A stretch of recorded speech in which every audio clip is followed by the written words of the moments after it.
கருப்பசாமிதான். கண்ணெதிரே காட்சி தரும் கருப்பசாமிதான்.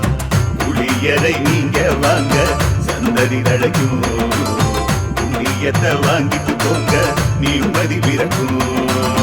புளியரை நீங்க வாங்க சந்ததி தழைக்கும், புண்ணியத்தை வாங்கிட்டு போங்க நிம்மதி பிறக்கும்.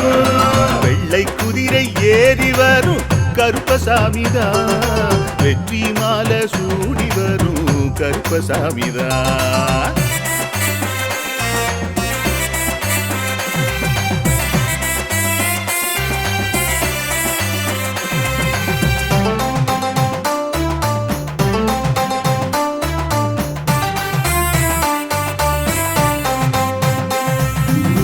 ராமரோட பரம்பரை தானே புளியரை கருப்பசாமி.